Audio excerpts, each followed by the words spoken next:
Қайырлы күн. Бүгінгі біздің бірінші сабағымыздың тақырыбы стандартты емес есептер ұғымы. Ең алдымен стандартты емес есептердің тарихына үңіліп өтсек, ежелгі дәуірден стандартты емес есептер өз тамырын кеңінен жайды. Ежелгі Мысыр мен Вавилон есептерінде, сондай-ақ Эвклид, Архимед еңбектерінде қиын әрі қызықты логикалық есептер кездеседі. Сонымен қатар Ахмед папирусында сауда-саттық, бөлініске байланысты күрделі есептер кездессе, үнді математика Бухасқарада осы қозғалыс, процент сынды тақырыптарда күрделі есептерді ұсынған болатын. Жалпы 19-20 ғасырларда швейцар математигі Поя осы стандартты есептерді шешудің 4 қадамын ұсынды. Занков осы күрделілік оқытудағы математиканың дамуына үлесін қосты.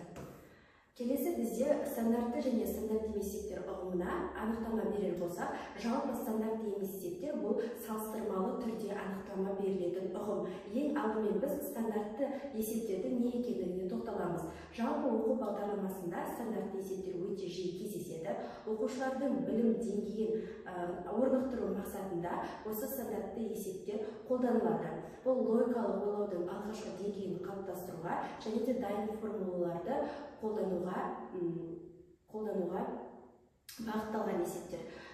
Ерекшеліктеріне тоқталатын болсақ, стандартты есептердің шешу жолы белгілі, жиі кездесетін типтер жаттығу ретінде беріледі және шығармашылықты аз талап етеді. Ал стандартты емес есептер бұл осы стандартты есептерге қарама-қарсы ұғым, яғни дәстүрлі жолмен шешілмейтін, нақты алгоритмі жоқ, оқушының ізденісін талап ететін есептерді стандартты емес есептер деп айтамыз. Мұндай есептерде жалпы қалыптасқан формулалар көмектеспейді, тапсырмада жасырын шарттар кездеседі, бірнеше шешу жолы болуы мүмкін.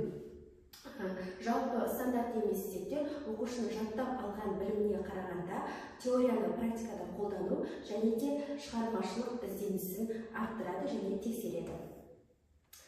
Жалпы осы стандартты емес есептердің дамуына үлес қосқан ғалымдар жоғарыда айтып өткендей Поя мен Занков, одан кейін бізде Крутский математикалық қабілеттің құрылымын зерттеген, Сканави олимпиадалық күрделі есептердің жинағын шығарған, ал Смирнова стандартты емес тапсырмалардың бастауышта қолдану әдістемесін ұсынған. Сонымен қатар бізде Шестаков, Григорьева, Сидорчик сынды математик ғалымдарымыз осы стандартты емес есептерге ұғымына анықтама беріп, және оның ары қарай өрбіп дамуына өз үлестерін қосқан.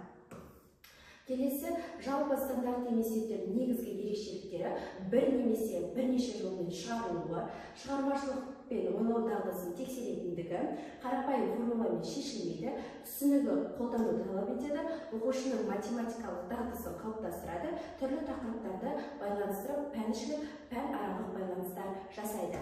Келесі, стандартты емес есептердің түрлеріне тоқталатын болсақ, жалпы оқу бағдарламасында кездесетін тақырыптардан ішінде стандартты емес есептер бар. Атап өтер болсақ, алгебралық, геометриялық, мәтін есептер, ықтималдық есептері, комбинаторика есептері және олимпиадалық есептер. Осы аталған тақырыптардан бөлек басқа тақырыптарда да стандартты емес есептер кездеседі.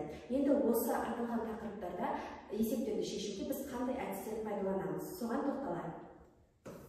Ең бірінші кері жору әдісі, бұл көбіне мәтін есепті шығарғандарда қолданылады, яғни ең соңғы анықтамадан ең бірінші анықтамаға дейін оқушы ол сөзді түрлендіре отыра кері жору әдісі арқылы есепті шығаратын болады. Математикалық модель құрастыру әдісі, бұл жерде кесте, график құрастыру, теңдеу арқылы шешу, осының бәрі математикалық модельдеу әдісіне жатады. Графтармен жұмыс, параметрмен берілген есептерді логикалық түрлендірулер жүргізу, стандартты емес және параметрмен берілген есептердегі квадрат үшінші, және осы стандартты емес есептерді шешуде біз функцияның инварианттылық, шектеулілік және монотондық қасиеттерін қолданамыз. Сонымен қатар графикалық интерпретациялар мен геометриялық әдістер де осы стандартты емес есептерді шешуде бізге көмектесетін болады.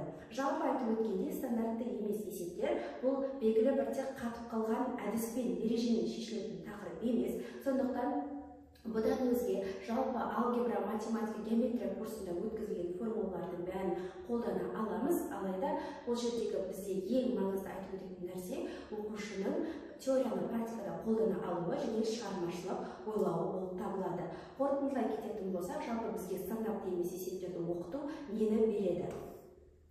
Математикалық ойлауды тереңдетеді, жалпы оқушының бойындағы шығармашылық ізденісті, қалыптан тыс ойлауды қалыптастырады, логикалық, аналитикалық және эвристикалық тәсілдерді ұштастырады, пәнаралық байланыс орнатады және функционалдық сауаттылық пен математикалық мәдениетті дамытады.